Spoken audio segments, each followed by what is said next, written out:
This is Mike Brewer behind the wheel. Automotive news, automotive advice, and tyre smoking fun.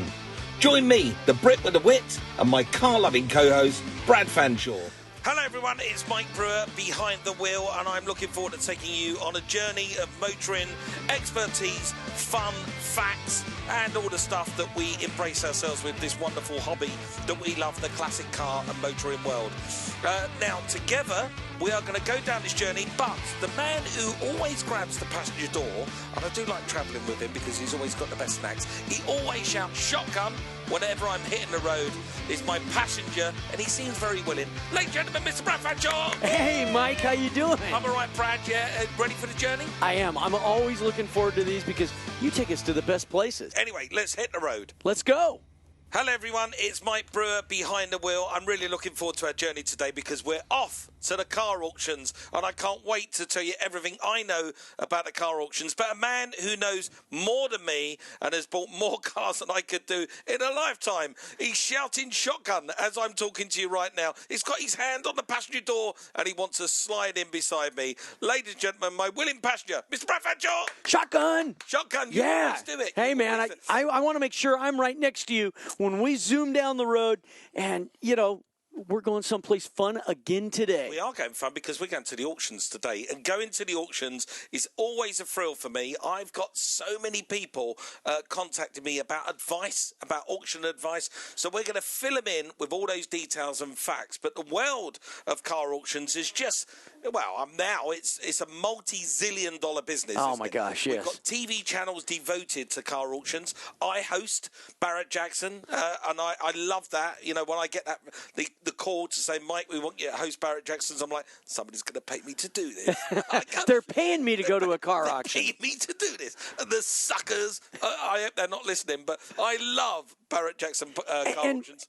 And Mike, people, you know, that I talk to, and I'm sure you do too, they find them so intimidating if they haven't been like you or I going to them for years. Well, we're going to teach them how to not be intimidated. Right. We're going to get to that. So now let's talk about the world of car auctions because it's not just one car auction. It's not just Barrett-Jackson. You've got Meekham, you've got Good & Company, Russo and Steele, Bonhams, Sotheby's.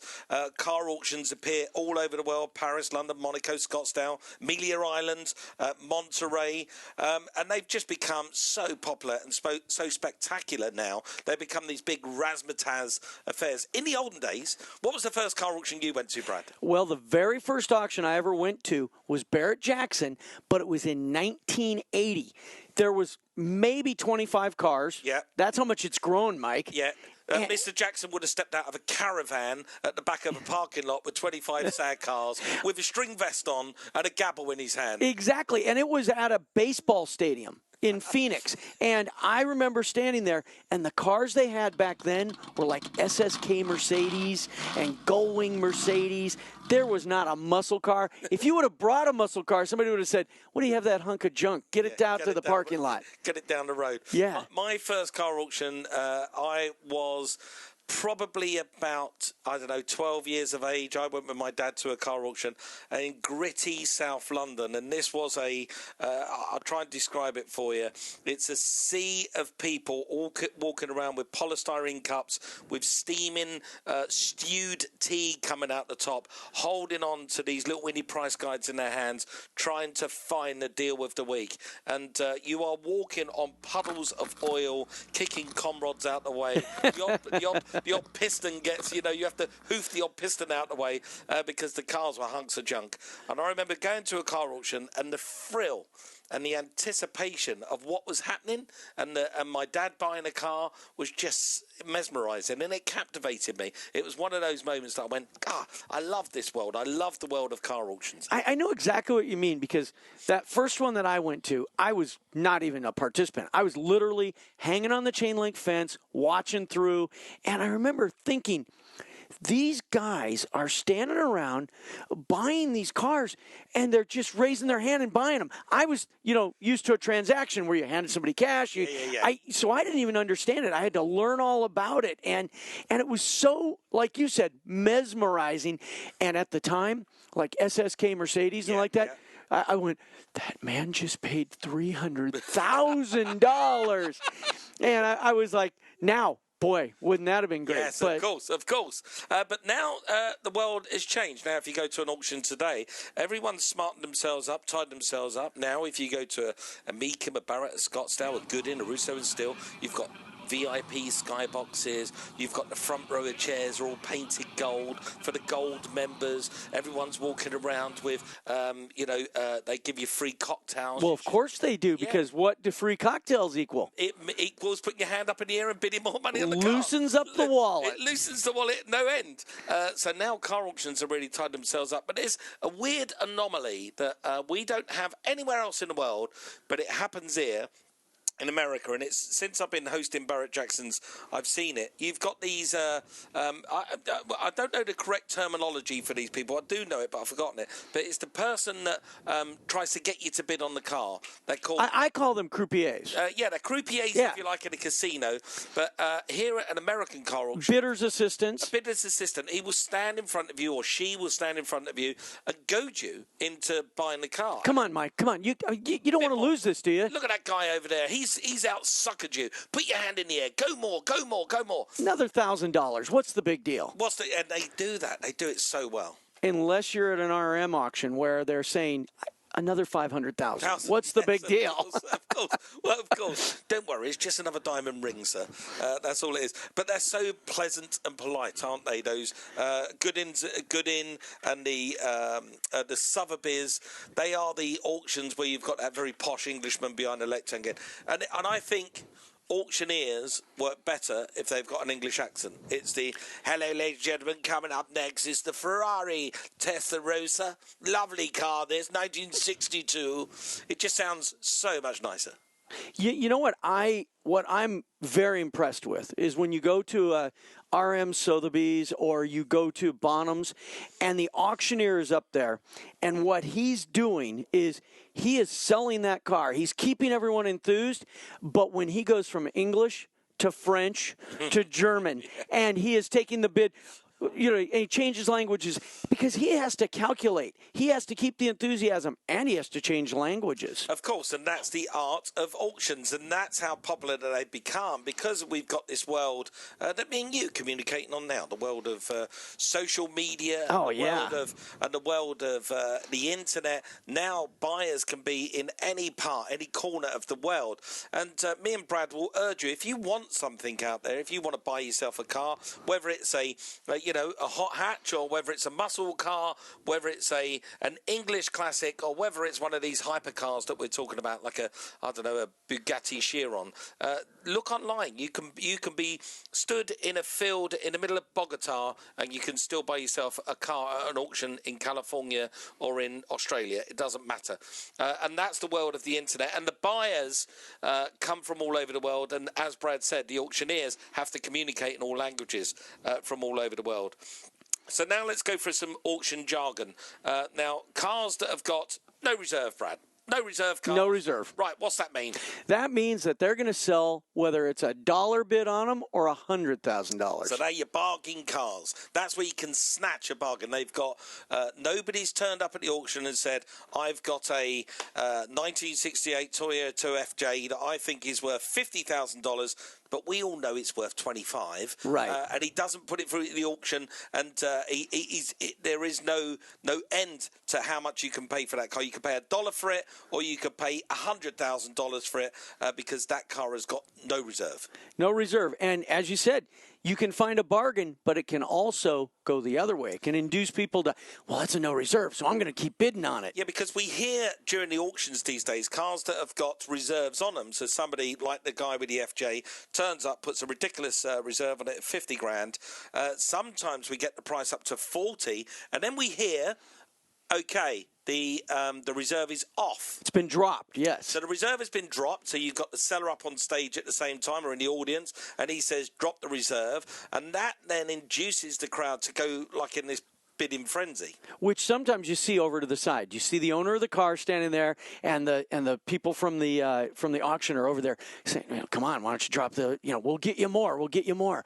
And they want them to drop it because then they're going to sell it and they're going to make their fees, but they're also going to make somebody really happy out there who just got the car. So remember that when you go into an auction, look for no reserve cars, because they are the cars that really do determine where the market is currently.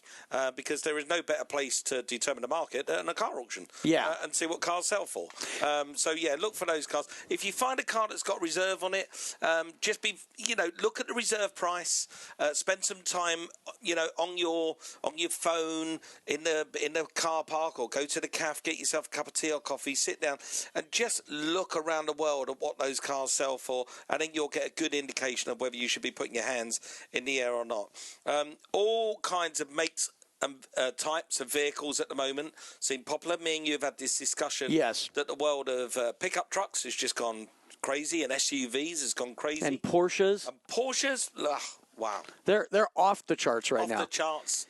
So me and you know that world has changed, and it's worth the buyers are aware that world has changed. Expect when you go to an auction, you're not just going to see a sea of muscle cars or a sea of plain Janes. You're going to see cars from all makes, models, sizes, genres, and you'll be surprised. You'll be surprised by the amount of money some people have put into a car that you wouldn't think people have put money into. It could be a 1980 boxy Cadillac sedan car that nobody loves, and nobody loved in the 80s, 90s, 2000s, even today. Yeah. But somebody could have put $100,000 into that car and presented it at an auction. So don't be surprised if you see some really out there stuff. Well, Mike, that brings up a really good point about if you're a newbie to the auction world, you really have to select what auction you want to go to, partially by what kind of car you're interested in. Yeah.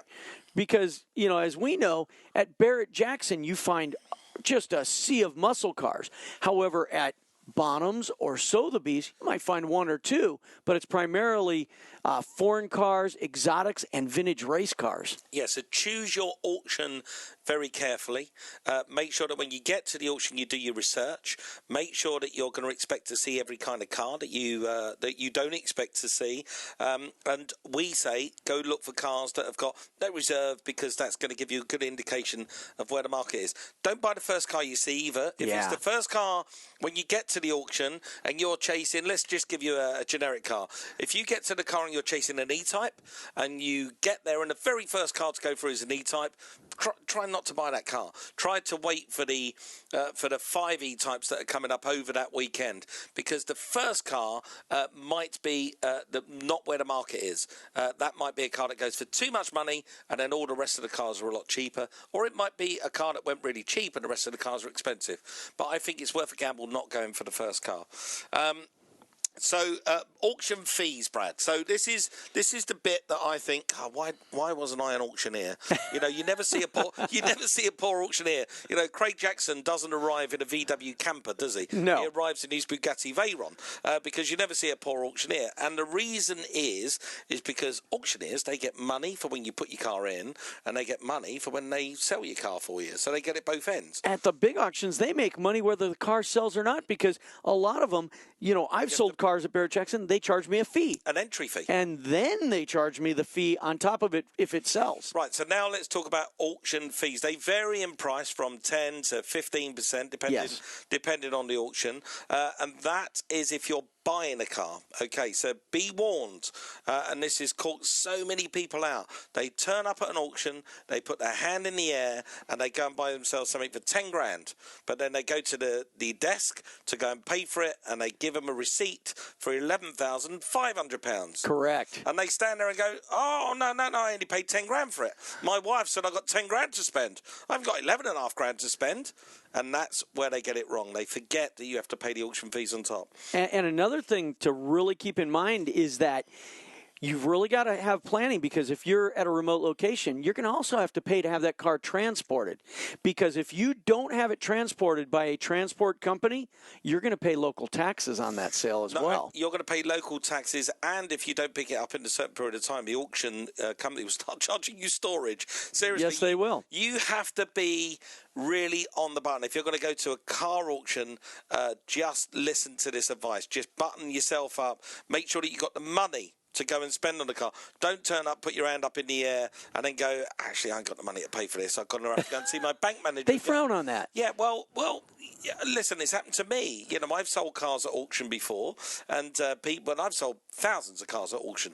People have turned up, got excited, put their hand up in the air, bought a car, and then 2 days later, I'm still waiting for my money. Yeah. You know, why haven't I got it? And they said, well, they were applying for a bank loan. They turned up and they got excited, see a car, bid more than they had, and they're waiting for a bank loan to come through. So make sure you got the money in place before you go. Fill your head with knowledge about what you're going to buy. And then me and Brad are going to give you some top tips on what to do when that auction actually starts. So we've just laid out sort of the housekeeping rules. You remember you got to pay your charge, whether you sell a car, whether you buy a car, you have to pay a percentage on top. We've told you what cars to look for, whether they're reserve or no reserve, and we've told you to expect all kinds of cars when you turn up at an auction. Now we're going to tell you what happens when the auction actually starts. You get there, you walk around, you look at your cars, you've written down your lot numbers. I'm going to wait for lot number 76 to come through. It's that Jaguar E-Type I've been chasing, Brad. So you write down your lot numbers, and then what do? Do you go and have a cup of coffee? Do you go and sit down? Do you go and look at other cars going through?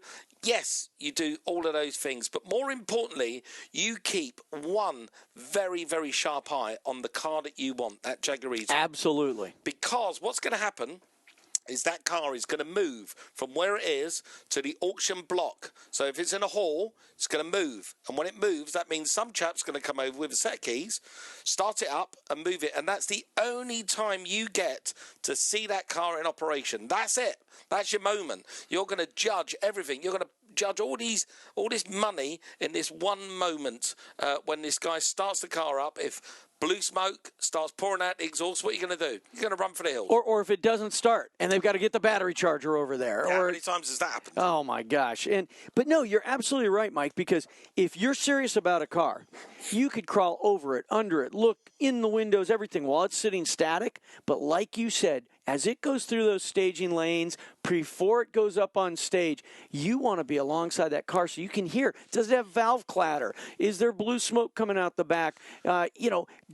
Did you hear squeaking coming from, the brakes? I mean, anything that you can clue into. Absolutely right. And this is what I do, okay? So these are the little tips that I do. The driver who's driving that car doesn't get to talk to anyone that day. So if you start engaging with that driver, do you know what? They're really happy to talk to you because their job is to just drive cars up and down the stage. So what I do is I poke my head through that door and I say, what's the clutch feel like? What happened when you touch the brakes? Steering good? Could you wind down the windows up and down? Could you move the sunroof backwards and forwards? Can I see that electric seat working? Switch radio on for me, mate. Any chance you can pop the bonnet? Let's have a quick look at the engine.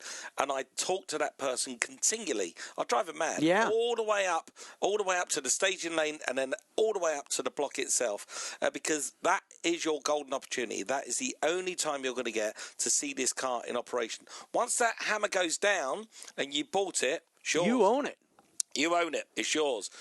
And don't be fooled. There are things that happen at auctions. And, I saw a friend of mine who bought a Camaro Z28. Nice. The car looked beautiful. Nice. We checked it out in every way. And the motor ran great and everything. But once it came off the block and we went over and we were in possession of it, he went to roll down the quarter window. And he took one little crank, and the window fell down and crashed into the quarter. When we got it back to California, somebody put wood blocks in there to hold the windows up. Because what happens is they're in a hurry to get it to auction, so they just went, we can't find the mechanisms, put a wood block in there. And you know what? The auction companies do their best to vet the cars, but there's certain things you just never know. You never know. So you have to be aware, and this is what me and Brad are saying. So if you're walking beside that car onto the staging lane before it gets up into the auction block, you're having a chat with the person behind the wheel, you're talking to them, crawl all over that car, open the door and tap it, see if there's any glass at the bottom of the door, lift the boot lid up or the trunk lid up, look inside, see if there is a spare wheel, open the bonnet, look at the engine, look down into those recesses. This is your only opportunity before you put your hand in the air and you buy a car with wooden blocks holding up the window. Exactly. Yeah. And another trick is real simple. but people forget to do it. Where that car was sitting in the exposition area, does it have any oil leaks underneath it? Is there a puddle of oil? And, those are things that can, lead to lots of money to put gaskets and replace things. And then there's just some cars that they're just so rare that it doesn't matter. People are going to buy it no matter what, even if they have to invest in it afterwards. Like your friend with that Z28? Yeah. Yeah. Like that. Do you remember how much he paid for it? I think he paid around $80,000 And that was a 1969? A 1969. 1969 Yeah. Z20. Yeah, nice. It was bright yellow, and it looked just beautiful. He still has it to this day. He invested a little money in it, still enjoys it. Still got woody windows? I think he got rid of the wooden windows. Hey, Brad, me and you, we're always on the road. We're always doing something. What if something was to go wrong on the car, right, and we was to have to pull into a garage, have an emergency stop, open up the boot, not the trunk, open up the boot of the car and lean in, go in for our favourite tours? What would happen? And that's why I want to pull over, because I want to talk to you about that right now, because there is a range of merchandise out there that's fantastic. It's Mechanic. You heard of Mechanic? I know those guys. They're friends of mine. Yeah, for sure. Do you know what I like about them? Is that they're real guys. They're car guys. These are actual people that work in the workshop. These started off turning spanners and wrenches, if you like.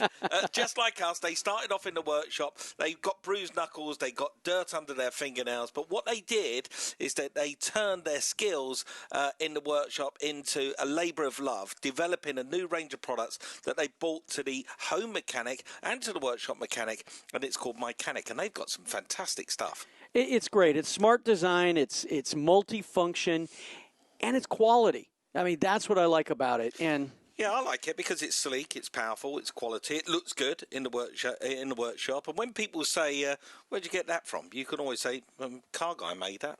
It's good, isn't it? Yeah, Mechanic, and you can find them throughout North America and in the UK. Yes, how about that? You can get them in the UK, so you can put Mechanic products in the boot of your car. Or in the trunk, whatever one you prefer. Hey, and you can find them at mycanic.com, and that's MyChanic. And if you want, on social media, at Mycanic on Facebook, Instagram, and Twitter. Now, the good news is our car isn't broken. It was nice to pull over just to have that little interlude, but shall we get back on the road? Let's get back on the road right away. Of course, all of what me and Brad have just told you is irrelevant if you're at home on your computer with your mouse in your hand clicking to buy a car online. Which you can do at auctions these days. The only advice I can give you there, because you can't talk to the person driving the car across the block, you can't listen to it, you can't see it. The only advice I can give you there is try to send somebody a couple of days before, find somebody in that area. It can be a local mechanic. Yeah. You can just phone a local mechanic's garage and you can say, I want to speak to the owner. Is there any chance you can send somebody down to just go and check a car out for me that's going through the auction? Viewing day is Friday. It's going through the auction on Saturday. And you pay somebody. If you're really serious about a car, if you're going to spend $80,000 on a Z28 and you're serious about it, if you spend $300, £200 on sending somebody a day before, it's worth it, isn't it? It's a gamble. There is. And there's another trick, too, which is I've had some friends use, which if they're planning on buying a car and know they're going to go through it and do some suspension upgrades or something like that, check with the guy that you're hiring to do that, because a lot of times they might have cars going through that auction. They're going to be there anyway. They know they're going to get business in the future. They'll go, I'll just check it out for you, because they want you to get it so that it comes through to your shop. I mean, it's really, and Mike, I've heard that there's actually some services. I haven't used them. I don't know if you have, that actually are at the auctions. You can look them up online and tell them, hey, and they charge you like $300. They'll check it out, and they give you like a 20-point checkpoint of what they thought about the car. Which is perfect. Yeah. I haven't used those services, and that's one of those things that's coming in now to auctions. And, I urge you, if you can't get to the auction yourself, make sure that you get somebody to look at the car. It's always best as well, and this is another good bit of advice for anyone out there. If you want to buy a car from auction, and we're not only talking about these big auctions, classic collector cars, I'm talking about Mannheim, British car auctions, anything. If you want to go and buy a Volkswagen Passat, whatever it is, if you're going to go to the auction to try and get yourself a bargain and you know nothing about cars, I guarantee you'll have a member of your family or your extended friends network who does know about cars. Yeah. Take them with you. Just ask them. Say, I'll take you out for dinner. I'll buy you a bit of dinner on the way back. Take somebody with you who knows about cars. Do not get burnt at the auctions. Do not get burnt. Well, there might be somebody you work with, and you might have seen him pull in one day with a muscle car or an early Porsche. Ask him. He might know or even have friends who gave him advice. Yes, right now, I've had a question just come in. Somebody said, how long does it take to get your money from the auction? We have some interesting stories there, don't we? So how long does it take? I mean, it varies by auction company. I don't know what your experience is, but I actually have a funny story where I sold a very expensive car, sold for $250,000, and the auction company paid me twice. I got the check. What? I got the check 30 days after the auction. Say! I got the check 30 days after the auction, and then about another 10 days later, a check showed up again, and I called the proprietor and I said, "Hey, I just got a check today," and he said, "Well, I'm good, glad. We loved having you at the auction." I said, "Yeah, second check I got." And you know how you said about how the auctioneers always make money? He didn't even seem fazed. He goes, "Oh, wow. Well, mistakes happen. Go ahead and if you could just return that one to us." And I was like, wow. It wasn't even like, oh, my gosh, I would have seen somebody has sent me $250,000 too much, $150,000 too much. I would have at least have played with it for a couple of weeks. Oh, no, I didn't tell you. I kept it in my bank and earned interest for 6 months. Then I called him back. Yeah, I would have gone, right, I got this free money. They are going to ask for it back. But why I've got it, I'll tell you what I'm going to do. I'm just going to play a bit of Russian roulette with it. And I would have played with it for a while. Yeah, I have got a story. I went to a well-known South London car auction. This is many, many years ago. This will probably be 30 years ago. And I sold a car. I went and I sold a car. It was a Mercedes 190 Cosworth that me and my wife Michelle went and bought. It was the most beautiful presented Cosworth you've ever seen. When I bought it, and then I discovered that the car wasn't what I expected on the way back from when I bought it. So I drove it straight to this car auction, and I put it through the car auction, and we sold it, right? It sold easy because it was cheap, and we sold it easy. And then it was usually that auction paid you out in about, 7 to 10 days. You usually get a check through the post. And it was about 2 weeks later, and I remembered I hadn't seen any money for the car. So I actually knew the guy that owned the auction, and I phoned him up and I said, are we expecting? He said, you're one of 100 calls that I'm fielding off at the moment. I said, why?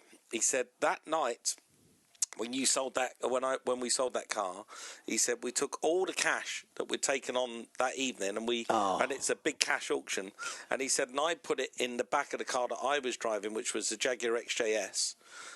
And he said, I put it in the back of that car. And he said, and at the end of the auction, some dodgy dealer had given not true details to buy a car there. He'd bought another Jaguar XJS, and believe it or not, at the end of the day, once he collected the keys from the cash office, he just walked into the parking lot, and the keys that he had opened the XJS, started it, and he drove away with like £250,000 in the boot of the car. That's the kind of car I want to buy at auction. Yes, of course. And do you think he bought it back? Probably not. No, he didn't. He just drove as fast as... I think when he discovered it, he just probably thought, I'm going to keep this, I'm going to keep the money. So it took us a while to get paid from that auction because they were very behind. They had to have a couple more auctions to make up for it. They had to have a couple more auctions. But I knew the guy, and I helped him out as much as I could. But, so auctions usually pay you out within 30 days. Yes, usually 30 days. 30 days you'll get paid out. And expect, as I say, and this is important, so you put a car in the auction, you watched it online, you watched it get sold, $10,000 sold! You watch that. You're sitting by your mailbox and you're waiting for a check to come through for $10,000. Think again. You'll get a check come through the post for about $8,998 because the auction would have taken the fee, the holding fee, the paperwork fee. They would have taken a fee from you. So just expect that. Now, wait a minute. So you're saying if I sell my car at auction and I watch it go across, I don't immediately look at my phone and the money comes in, and then with a note that says, "Could you please send us our 10%?" Oh, it's great, isn't it? That's why, Brad. That's why. Why haven't we got an auction? Well, I think about it all the time. I think the auction. I mean, you go up to Monterey. And they talk about how, okay, RM Sotheby's did $100 million in 2 days. Bonhams did $85 million. Gooding did $300 million. I think 30 days. I'll take the interest that all of those auctions just sat on for 30 days because they're making an incredible amount of money just on that interest. Just on interest. There's a very well-known auction group in England. I can name them. It's Silverstone Auctions and Classic Car Auctions. But Nick Wow owns that company, very good friend of mine. He does very, very well at his auctions. He always got great cars in them. And I've sold cars through Nick and bought cars through Nick. In fact, Michel bought one at a recent auction. I hear that he's made millions, at these auctions. Or the turnover. He hasn't. Yeah. The turnover's been millions. And I often thought, God, if you just stick that money in the bank for a couple of weeks, you'll be all right. That's why it must be great to be Bono.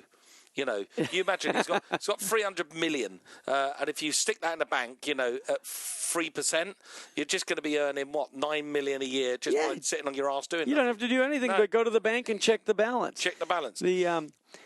Right, so this is a great name for somebody. This is on Twitter. Somebody called, look at that, Guilty Afternoon. Guilty Afternoon. What is a guilty afternoon? Is that like a guilty afternoon in my house would be laying in bed, eating chocolate cake, watching a movie? Yeah, anything where I'm sitting stagnant, not moving is a guilty afternoon. That's a guilty or it afternoon. could be when I mash the throttle going down the Pacific Coast Highway and then I have to look around to see if there was anybody any legal person that saw me do it. That is very much a guilty afternoon. He's very kindly, or she, sent us a question: what kind of research do we do on a vehicle before auction? Wow. I mean, you really need to be an investigator, don't you, Mike? Well, I'm going to give you a little word of advice here. Everyone, listen, whether you're going to an auction or getting into the classic collector car world, fill your library before you fill your garage. And today there is so much information available. For instance, have you ever used the Haggerty Guide? All the time. Because they show what cars have sold at what auction, how much they went for, and then you can compare. They have got one of the best online, research tools to compare. If you're interested in a particular car, you punch it in, and it'll show you what they've been selling for at auction. And then you can compare it to the condition. And let's talk about, what about condition grading? That's part of your research. Yeah, condition grading is really important. Some auctions have it as ABC. Some have it as 1, 2, 3, 4, 5. In Japan, they're numbered 1, 2, 3, 4, 5. So a 5. I think it's 5S would be the concourse car. So it'd be a Mark 5 is the best you can get, and an S means it's super. It's as good as you can get. Auction grading is very important. A, B, C, D. Some auctions do it reverse, some do it forward, some do it backwards. Again, when you're going to an auction, walk up to the information office before you get there to register to bid and look at the T's and C's. What is there? What are they saying? Is it A is good? Usually it is. B is average. C is below average, and D is awful. So just make sure that you. D has lots of patina. Yes, it has lots of patina. Yes, it's just like an estate agent.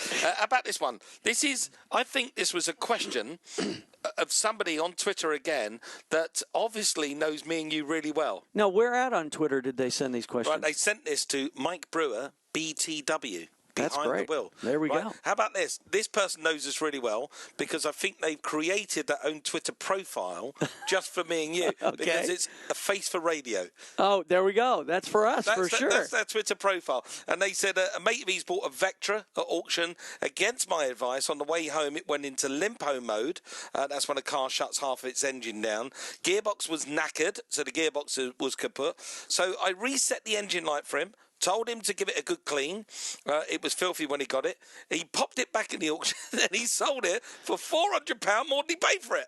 Well, that's the auction business, isn't it? So there you go. So now I'm going to go through the Twitter feed and there's going to be somebody who says, hello, I bought a Vectra at Exactly. auction. It's got a knackered gearbox. Tell you what, Face for Radio, you had your fingers burned. You would have learned a load of lessons, but you turned that disadvantage into an advantage. And let's hope the next person that bought that car at auction bought it knowing that was wrong of it and didn't get ripped off. You know what, Mike? That brings up a really good point of something that I've often done, and I have friends that have done it, which is there are so many big auctions. As we said at the front of the show, they've grown so much and there's so much availability that you could go to, for instance, Barrett-Jackson, Las Vegas.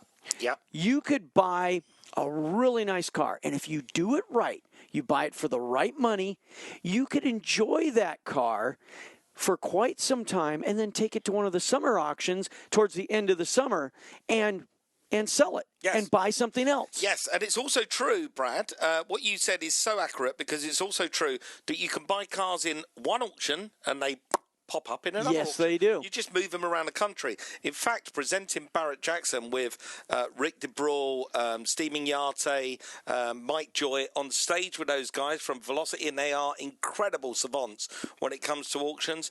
They say, as a bit of a giggle, when a car rolls up on the block, they go, third time through. We've seen this one before, Seen this one before, seen this one 3 times already. Cars move around. They just move around auctions. And sometimes that's an indicator of something else, too, which I've seen it where it's a bad car. Yeah. Just like this gentleman that said if somebody bought it, they thought, oh, I can do something with it. And then all of a sudden they go, oh, wow, I'm just going to sell it at the next auction. So you got to keep a good, keen eye on that. And that's why we say knowledge is power. So always fill your head with as much knowledge as you can before you go to a car auction. Don't get burnt. You know, it's really easy to get burnt. Joey Melly. Nice guy, Joey Melly. Thank you very much for your question, Joey. To Mike Brewer at BTW. He said, how does a regular guy like me go about participating in a closed dealer auction? Well, like a Mannheim or one of the ones, yes. I'm going to tell you, you don't. No, you have to be a licensed dealer to go there. To be a licensed dealer, or you have to know somebody who knows somebody. You could go with a dealer friend as his guest, I'm sure, but you won't be able to bid on that car. Only the dealers can bid on that car, and they will only take the dealer's cash. So you can, I think it's fair to say in England, these closed dealer auctions, you can actually go and view. You can go there. Oh, really? You can go there as a spectator, but you can't actually put your hand up in the air. Well, I mean, when I say a spectator, you can see them happening, but there's not much you can do about it. It becomes boring after 5 minutes because you can't bid. You're not allowed to. They are only for dealers. I mean, that's your bailiwick. You did that, thousands of cars. Thousands, yeah. And one of the things I've been to, a friend of mine is actually an executive was an executive at Mannheim, and he took me to a lot of them. And what people don't realize when they see something like a Barrett-Jackson and RM Sotheby's, collectible cars is a much slower pace. You go to one of those, it's 5 to 10 rows of cars, and they're going as fast as they can on them. And I think the average guy'd kind of lose track of it, don't you, Mike? Yeah, easily. Yeah, absolutely easy. And at one time, I've been down the auctions. And there's one auction in England that they had 4 auction lanes running all at the same time, and I had a car going through 3 of those lanes all at the same time, and somehow I've managed to buy all 3 cars by running between the halls. I mean, literally running between the halls. And when I'm at an auction, I take a different attitude to most people. Some people, it depends what your confidence is like. Some people stand at the back of a room with a sheet of paper and just wave it in the air. Some people scratch their nose. Don't scratch your nose at auction, by the way. Some people, don't wave at anyone. Don't wave at anyone at an auction. Some people do wave their hand around. Some people do it very, they don't want people to see them bidding. I'm not that guy. When I go to auction, I used to Determined. If I'm determined to buy a car, I want to buy that car, and I don't want anybody else in the room to buy that car. I will walk up onto that block, and I will stand right in front of the auctioneer, and I will never look over my shoulder at who's in that room. I will never look back. I will stand in front of that auctioneer, and I will raise my hand in the air, right 5 foot away from his face. And what that does is it sends a message to the rest of the room. It says, that guy's serious. That guy's serious, yeah. He wants to buy that car. So you're not the guy in the back doing calisthenics going, me. Nope, I'm the guy right down the front going, I'll have that, I'll have that, I'll have that. And 9 times out of 10, that's been a big success for me, because it other people just get scared by it and walk away, where I'm standing down, and I don't care if people know I bought a car. Who cares?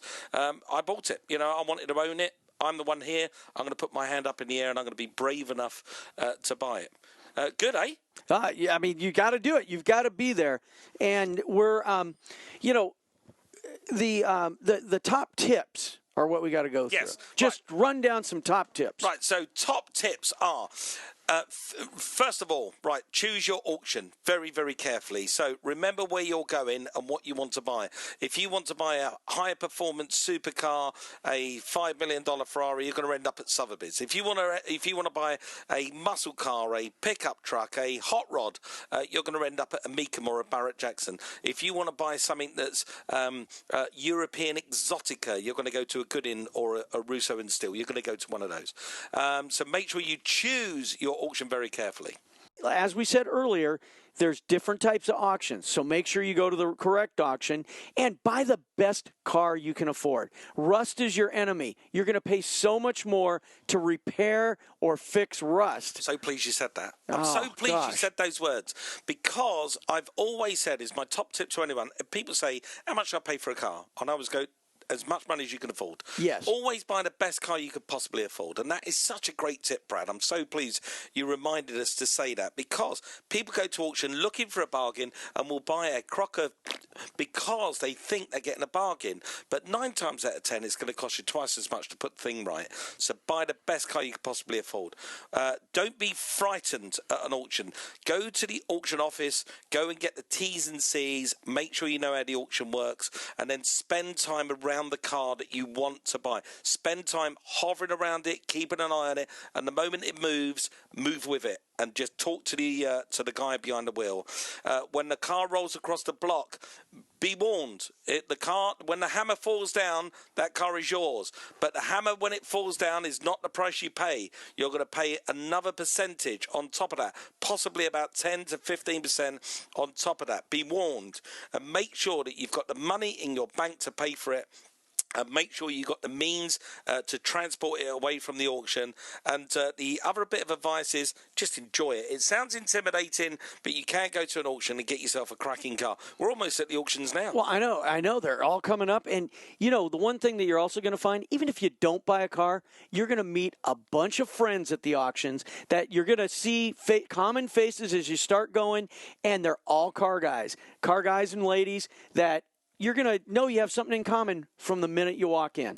Now, the car that we're in, are we going to enter this into the auction, get it sold, push it off down the road, or should we just park in the car park and walk in and go and look at some cars? Everything's for sale. Everything. I like that. Brad, I'm turning you into a proper wheeler dealer. Brad, it's been great to have you beside me on this journey. Hope you enjoyed that. We're at the auction block now. Let's go and have some fun and see if we can buy something and get this car pushed off down the road. If you've got a question for me and Brad, please reach us on all forms of social media at Mike Brewer BTW. Go to our website as well, Mike Brewer BTW. Ask us a question if it's motoring related, and we'll be more than pleased to answer it for you. Enjoy it, Brad. And Mike, where can they find you on social media? You can find me at Mike Brewer, and you, Brad, are? At Bondspeed Brad on Instagram. Everywhere else, it's at Brad Fanshaw. So make sure that you reach out to us. It's been so much fun having a car journey with you again today, Brad. Thank you very much, and we'll see you all again soon. Yeah, we're putting lots of miles on these cars and having fun doing it. Ta-la! This show brought to you in part by Bondspeed Wheels. Bondspeed Wheels, machined in America. For cars, trucks, hot rods, and exotics. We make wheels for your lifestyle.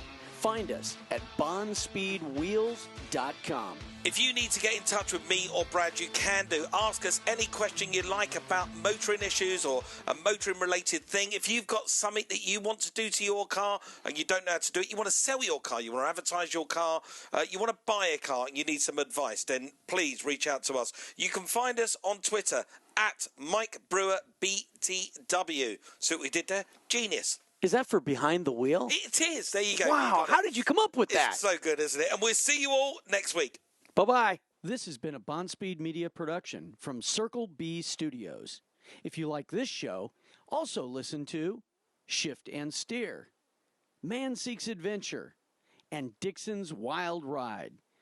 You can subscribe to them on iTunes or visit their websites. If you'd like to reach Bondspeed Media, you can do so at bondspeedmedia@gmail.com.